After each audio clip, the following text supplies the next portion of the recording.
आज अभी इस पार्लियामेंट में 3 किसानों के दृष्टि को ध्यान में रखते हुए बिल्स आए हैं। एक तो कल लोकसभा में चर्चा होकर पारित भी हो गया, एसेंशियल कमोडिटीज़ एक्ट। उसी तरीके से farmers produce trade and commerce act और farmers empowerment and protection agreement on price assurance. ये तीनों जो बिल्स हैं जो अभी लोकसभा राज्यसभा में चर्चा हो रहे हैं, एसेंशियल कमोडिटी बिल तो कल लोकसभा से पारित हुआ है, अब राज्यसभा में जाएगा। ये तीनों ही बिल बहुत दूरदृष्टि रखते हैं और बहुत दूरदृष्टि रखते हुए इन बिल्स को एक्ट के रूप में हम सब लोग पार्लियामेंट में पास कर रहे हैं। यह किसानों के उत्पाद का, प्रोड्यूस का दाम बहुत तीव्र गति से आगे बढ़ाने वाले ये तीनों ही बिल रहने वाले हैं। और उसी तरीके से निवेश हो एग्रीकल्चर सेक्टर में,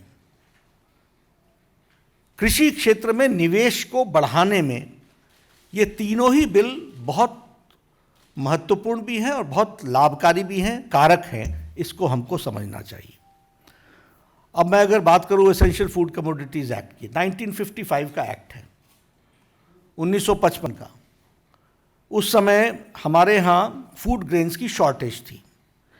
10 मिलियन टन उस समय वीट होता था। आज 10 गुना बढ़ गया है वीट का प्रोडक्शन, 100 मिलियन टन्स हो गया है। उस समय राइस का प्रोडक्शन जो है अभी 4 गुना बढ़ गया है, उस समय 25 मिलियन टन था, आज 110 मिलियन टन है।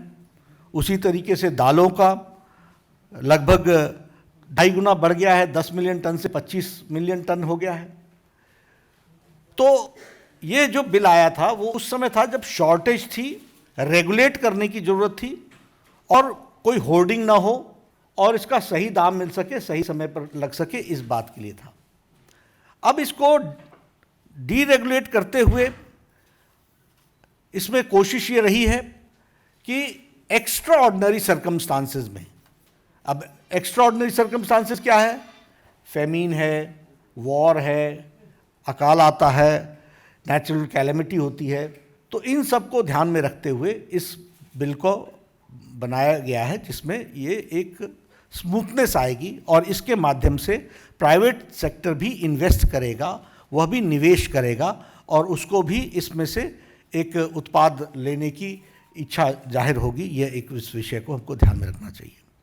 उसी तरीके से ये जो farmers produce and trade and commerce का विषय है, इसको भी फार्मर्स को फैसिलिटेट करने का प्रयास है, किसान को सुविधा देने का प्रयास है। सुविधाजनक तरीके से किसान अपने उत्पाद को बेच सके, इसकी व्यवस्था है।